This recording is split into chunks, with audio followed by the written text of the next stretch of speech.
जनिताई जनाधीश्याम जय जगन्नाथ जय महाप्रभु हरे कृष्ण समवेत शुद्धि कृष्ण अनुरागी गौर अनुरागी मातृमंडली पितृमंडली आहूत अनाहूत अभ्यागत ग्रामवासी बृंद जरा आमार राधा गोविंदे जरा आमार गौर निताई रातुल चरण आश्रय ग्रहण करेছেন তাহাদের সবাকার চরণে রইল আমার কোটি কোটি দণ্ডবত।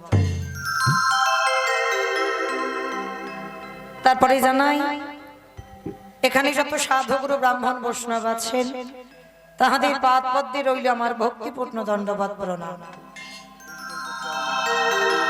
তারপরে জানাই বাবা আমি আমার পিতা মাতার চরণে আমার শিক্ষা গুরু দীক্ষা গুরুর চরণে অনন্ত কোটি কোটি দণ্ডবত প্রণাম।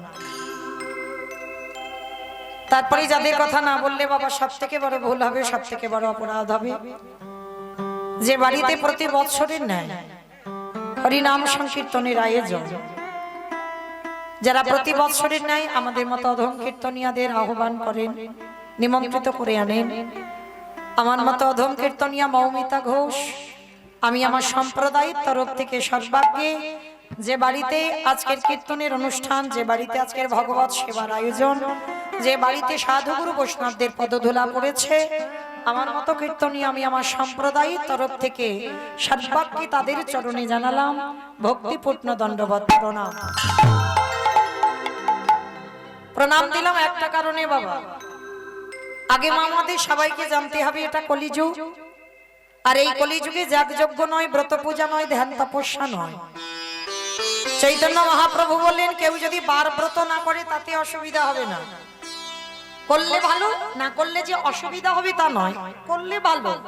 কেউ যদি ধ্যান তপস্যা না করে কলির মানুষ তাতেও অসুবিধা হবে না, কেউ যদি যজ্ঞ অনুষ্ঠান না করে তাতেও অসুবিধা হবে না, কিন্তু কলির মানুষকে একটাই যজ্ঞ করতে হবে বাবা কলিযুগে। সেটা কি? হরিরে নাম হরিরে নাম হরিরে নামাইব কেবলম কেবলম কালো নাস্তে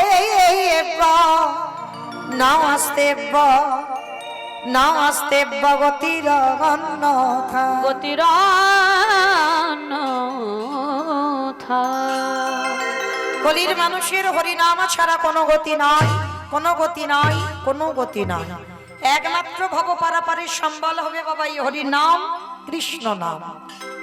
আপনারা প্রশ্ন করতেই পারেন মৌমিতা ও যত যত কীর্তনিয়ার মুখে কীর্তন শুনি প্রতিটা কীর্তনিয়া একটাই কথা বলে, বলে হরিনাম শ্রবণ করো, কৃষ্ণ নাম শ্রবণ করো, একাদশীর উপবাস করো, ভগবানের চরণে তুলসী দাও, তুলসী গাছে জল দাও। কি মায়ের আমরা কীর্তনিয়ারা বলি না সব? আর আপনারা কি করেন? আমাদের কথাগুলো শুনে বাড়িতে চলে যান, কিন্তু না, আমরা যেটাই বলবো বাবা সেটা ঠিক তা তো নয়।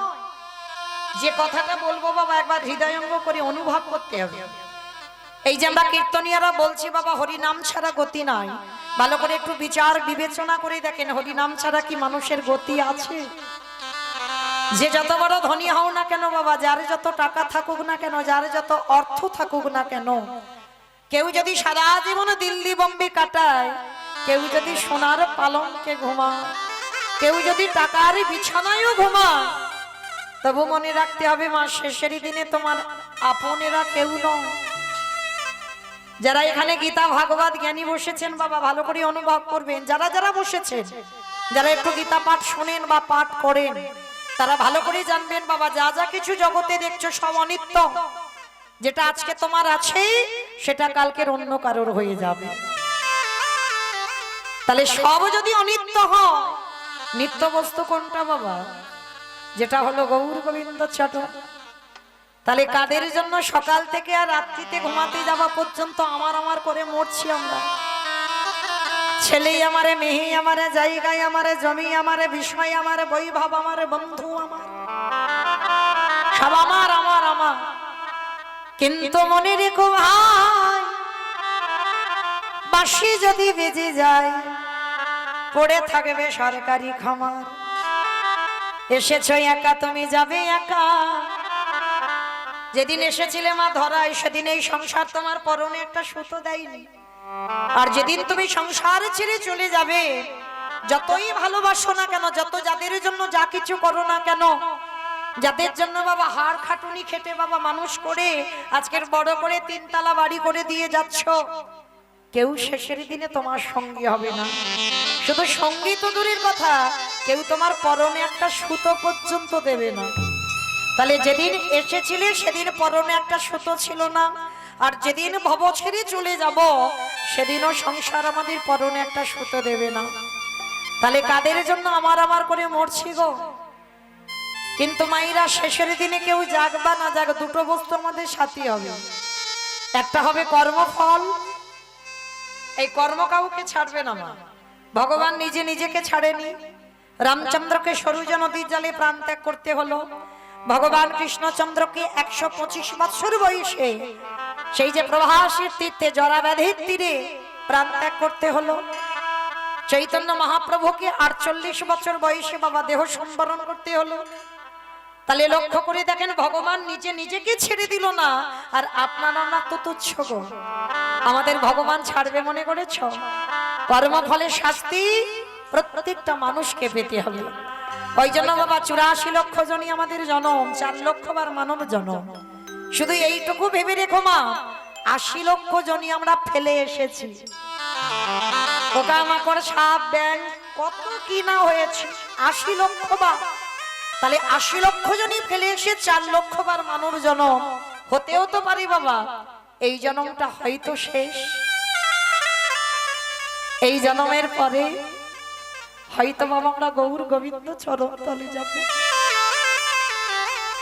তাই প্রত্যেকের কাছে আমার প্রার্থনা বাবা, এমন কর্ম আমরা করব না যেন আবার ফিরে বাবা 80 লক্ষতে ফিরতে হয়।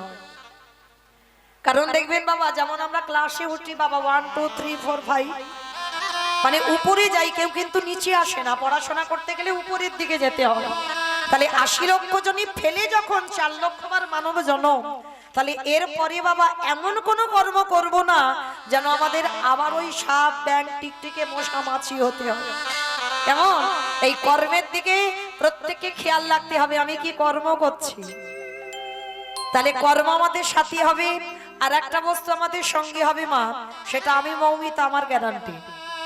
তবে জানি না আপনাদের এই গ্রামে নিয়ম আছে কিনা। কি গো মা, এটা মেদিনীপুর তো নাকি পশ্চিম না পূর্ব? পূর্ব, বেশ। যাই হোক, এই পূর্ব মেদিনীপুরে নিয়ম আছে কিনা জানা নেই। আমার ডায়মন্ড হারবার এলাকায় নিয়ম আছে, মানুষের মৃত্যুর পর কিছু দাও বা না দাও, দুটো জিনিস ভাড়া করতে হবে মা। যার বাড়িতে আছে উত্তম, আর যার বাড়িতে নাই দুটো জিনিস ভাড়া করতে হবে। বলো তো সে দুটো কি? এক হলো খোল আর এক হলো করতাল। আর পিছনে ওই যে দেহটা যখন বের করবে বাজাবে না, বলো হরি হরি বল, বলো হরি হরি বল, বলো হরি হরি বল। কি গো মাইরা, তোমাদের গ্রামে নিয়ম আছে তো? বাহ, তাহলে একটু বুঝতে সুবিধা হয়। তাহলে এই জায়গাটা একটু অনুভব করে দেখেন। দুর্গা পূজা হলো, লক্ষ্মী পূজা হলো, কালী পূজা হলো, সরস্বতী পূজা হলো, বাঙালির 12 মাসে 13 পার্বণ, কত পূজা হয়। পূজা ভালো হয়, ভালো করে অনুভব করবেন। পূজা যখন হচ্ছে বাবা ধুমধাম করে, কত কিছু না আমরা মায়ের কাছে চেয়ে নিচ্ছি। কিন্তু বাবা যেদিন মায়ের বিসর্জন হয়, মাকে যখন জলে ফেলতে যাবে বাবা, ধুমধাড়াক্কা ডিজে বাজনা। শুধু ডিজে বাজাবে না বাবা, এমন বাজনা বাজবে অসুস্থ মানুষের হার্ট ব্লক হয়ে যাবে, মানে এমন বাজনা বাজে। তাহলে এইগুলো বাবা অনুভূতি, অনুভব করতে হয়, সেটাও তো মা। তাহলে মাকে লাখ লাখ টাকা খরচা করে পূজা করলে, মায়ের কাছে কত কিছু আশীর্বাদ চেয়ে নিলে, সেই মাকে যখন জলে ফেলতে যাচ্ছ তুমি নাচানাচি করে যাচ্ছ।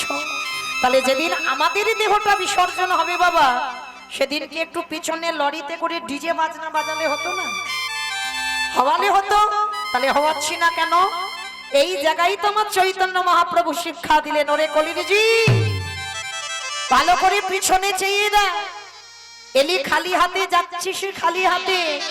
শেষের দিনে সঙ্গী হলো কর্মফল। আর যাদের আগলে বসে রইলি, কেউ গেল না, তোকে একাই যেতে হচ্ছে। তাহলে কর্ম যাচ্ছে, আর কি যাচ্ছে বাবা? যাত্রা, নাটক, ফাংশন, থিয়েটার কিছুই যাচ্ছে না। তাহলে গেল কি গো? এই হরি নামে যাবে।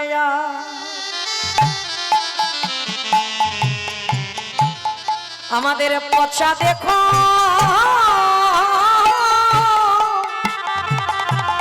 দেখো যা, একটু বাড়াও না ভাই, মনিটর যাবে যেদিন তো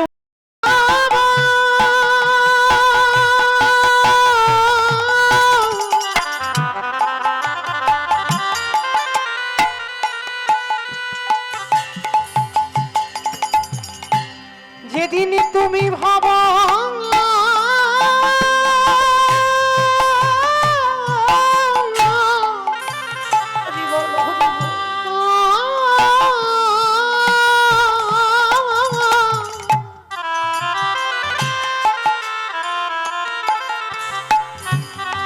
যেদিন তুমি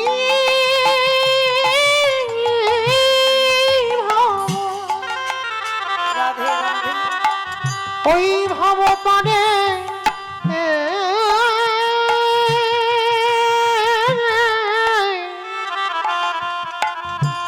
পরে যাবে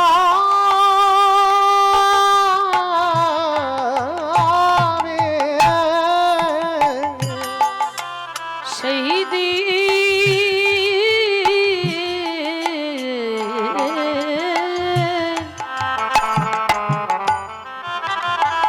দিন নামে যাবে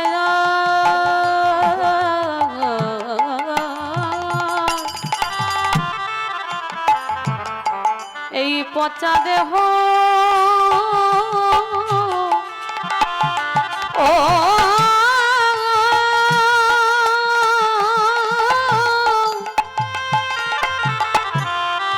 দেহ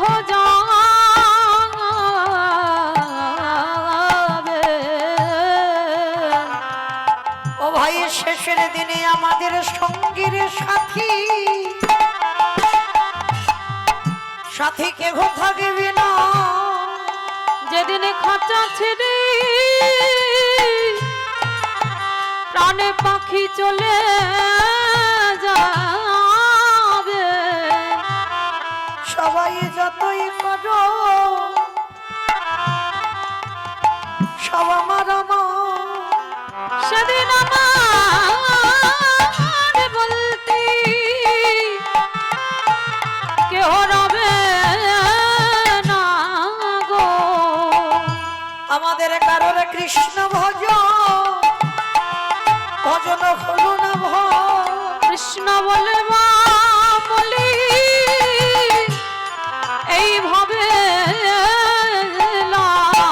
আমরা সবাই মায়ার বাঁধনে বন্দি খোলা শুধু আমার আমার করে মরলাম এ দয়াময় তুমি বিনে আমার গতি নাই বলে তুমি তো আমার পিতা বন্ধু ভাই তোমার ওই চরণে সব সুখী আমার দেহ মন প্রাণ জীবন যৌবন তোমার ঘাটে এসে আমি দাদাই রইলাম একবারে মনে করো হে দয়াল হরি দয়াল তুমি বিনে আমার গতি নাই বলে তুমি তো আমার পিতা বন্ধু ভাই তুমি চরণে ছাড়া করো না দয়া শুধু এ জন্মে নয় জন্মে জন্মে আমার জাতি কুলমান গুরু গৌরা ওই চরণে সপে দয়াল তুমি বিনে আমার গতি নাই মা কোনো দয়াল হয়